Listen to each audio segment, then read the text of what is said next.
اے مسلم، اے مومن، ایک میں اللہ تمہارا ولی ہوں، اللہ کے بعد اللہ کا رسول تمہارا ولی ہے، اور اللہ کے رسول کے بعد وہ تمہارا ولی ہے جو حالت رکوع میں زکوٰۃ دیتا ہوا نظر آ جائے۔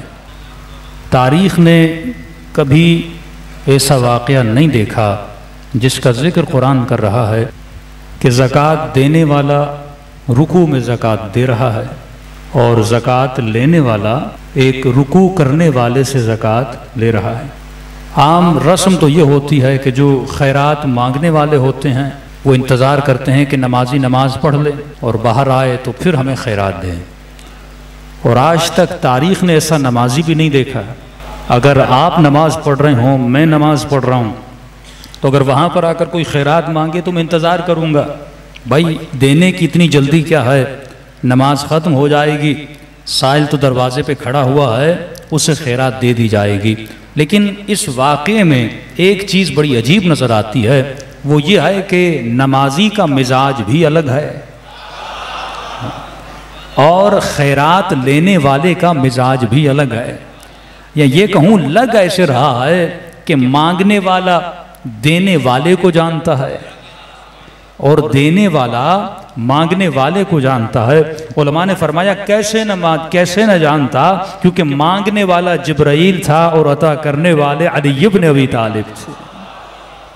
تو ارشاد ہوا انما ولیکم اللہ، ایک میں اللہ تمہارا ولی ہوں۔ یہ آیت شیعہ بچے کو رٹی ہوئی ہے اور یاد ہے، ایک میں اللہ تمہارا ولی ہوں، ایک میرا رسول تمہارا ولی ہے، تیسرا وہ تمہارا ولی ہے جو حالت رکوع میں زکوٰۃ دیتا ہوا نظر آ جائے۔ اب سب سے بڑے اہل سنت کے علماء، تفسیر کبیر ہو، وہ در منصور ہو، سب نے متفقہ لکھا اگر کسی نے رکوع میں زکوٰۃ دی تو وہ علی بن ابی طالب کا وجود تھا جس نے سائل کو رکوع میں کیا کی، زکوٰۃ عطا کی۔ انما ولیکم اللہ، میں اللہ تمہارا ولی ہوں۔ مسلمان نے کلمہ پڑھ لیا، لا الہ الا اللہ، کہا میرا رسول تمہارا ولی ہے، مسلمان نے کلمہ پڑھا محمد رسول اللہ۔ اگر آیت رک جاتی تو ہمارا کلمہ بھی رک جاتا، آیت رکی نہیں بلکہ کہا اور وہ تمہارا ولی ہے جو حالت رکوع میں زکوٰۃ دیتا ہوا نظر آ جائے، تو ہم سب نے پڑھ لیا علی ولی اللہ۔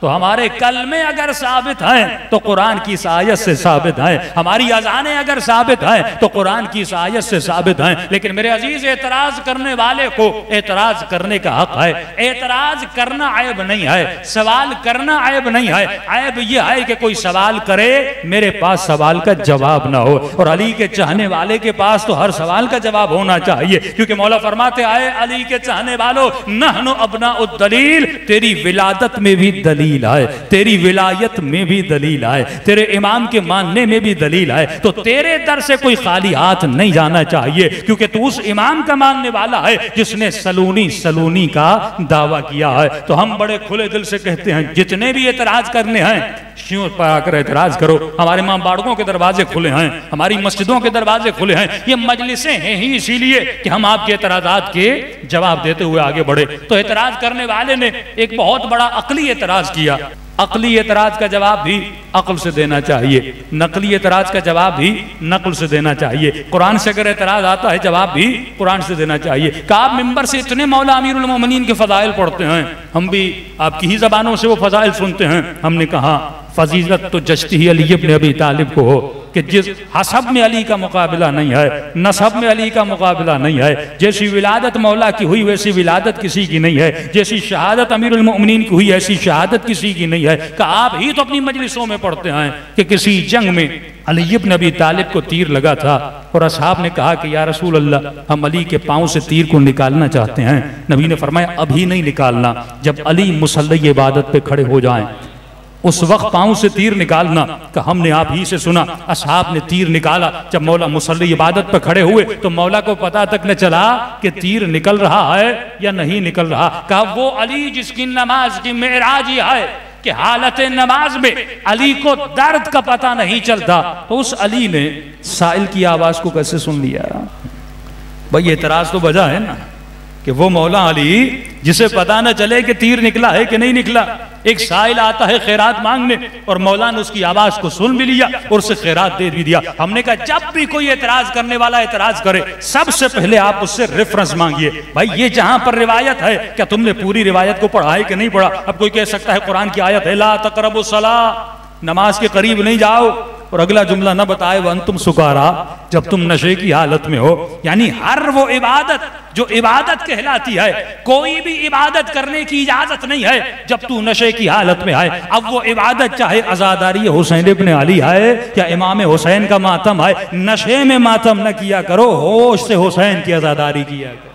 فرمایا نشے والی عبادتیں انسان کو مس کرتی ہیں، لیکن جو عقل والی عبادت ہوتی ہے وہ انسان کی عقل کی گرہوں کو کھول دیتی ہے. یہ مجلسیں ہیں ہی اسی لیے تاکہ تمہارا وجود بیدار ہو جائے اور یہ بیدار ہو کر حسین ابن علی کی زیارت کو چل پڑے. اب اعتراض کرنے والے کو کہیے آپ نے روایت پوری نہیں پڑھی. پوری روایت اس طرح ہے کہ سائل جیسے مسجد میں داخل ہوا اس نے کہا ہے کوئی خیرات دینے والا، ہے کوئی مجھے خیرات دینے والا؟ نہ کسی نے آواز سنی، نہ کسی نے خیرات دی. دوبارہ کہا ہے کوئی خیرات دینے والا، نہ کسی نے آواز سنی، نہ کسی نے خیرات دی. تیسری مرتبہ کہا ہے کوئی خیرات دینے والا، نہ کسی نے آواز سنی، نہ کسی نے خیرات دی. چوتھی مرتبہ اس نے نمازیوں سے نہیں بلکہ نمازیوں کے خالق سے ایک شکوہ کیا، پروردگارا رحمت للعالمین نبی کی دربار میں آیا ہوں اور کوئی مجھے خیرات دینے والا نہیں ہے، اور وہ علی جو ہمیشہ حضور خدا میں ہوتے ہیں. یعنی یہ کہوں کہ اللہ نے آواز کو سنا اور ید اللہ نے خیرات کو عطا کر دیا.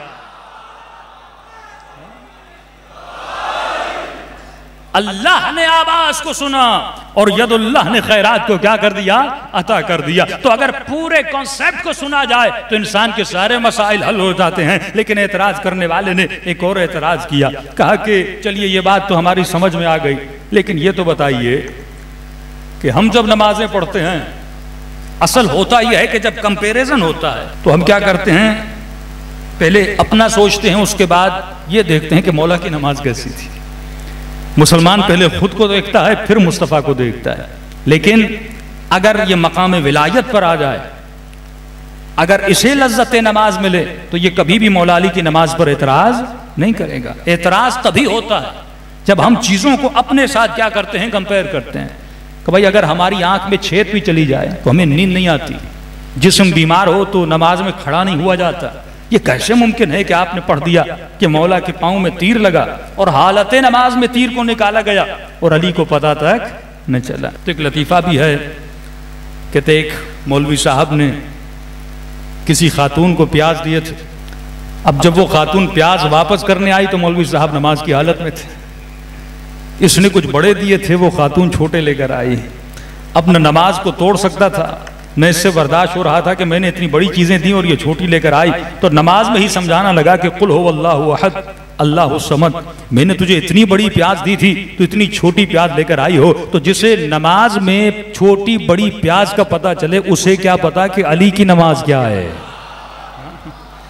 کمپیریزن تبھی کرتے ہیں جب وہ اپنی نمازوں کو دیکھتے ہیں. اب کہتے ہیں یہ کیسے ممکن ہے کہ علی نے 1000 رکعت نماز پڑھ لی؟ یہ کیسے ممکن ہے کہ پاؤں سے تیر نکل چکا اور مولا علی کو پتہ تک نہ چلا کہ تیر نکلا ہے کہ نہیں نکلا؟ تبھی فرمایا وَاعْتَبِرُوا يَا أُولِي الْأَلْبَابِ. یہ قرآن قصوں کی کتاب نہیں ہے، قرآن صاحبان عبرت کے لیے میسج رکھتی ہے، قرآن صاحبان عبرت کے لیے ہدایت رکھتی ہے. یہ نور کی کتاب ہے، تمہارے ہر اعتراض کا جواب قرآن میں موجود ہے. اے مولا علی کی نماز پر اعتراض کرنے والوں، آؤ ذرا قرآن کو اٹھاتے ہیں اور دیکھتے ہیں کہ یہ ممکن ہے بھی کہ نہیں ہے. سورہ یوسف کو پڑھو، قرآن مجید کا 12واں سورہ ہے. جناب زلیخا پر مصر کی کافرہ عورتوں نے اعتراض کیا کہ اے زلیخا تو اپنے غلام پہ عاشق ہو گئی، تیرا مقام کیا ہے؟ تیرے غلام کا مقام کیا ہے؟ زلیخا اس غلام میں ایسا ہے کیا کہ تم نے اپنا سب کچھ اس غلام پہ لٹا دیا؟ جناب زلیخا نے کہا ابھی تک تم نے حسن یوسف کو دیکھا نہیں ہے، آؤ میں تجھے یوسف کا حسن دکھاتی ہوں پھر مجھ پہ اعتراض کرنا. کہ ایسا حسن یوسف میں ہے کیا؟ یہ ساری عورتیں آ گئی. قرآن کہتا ہے جناب زلیخا نے بٹھا دیا. بٹھانے کے بعد کہا تمہارے ہاتھ میں ایک چھری دوں گی،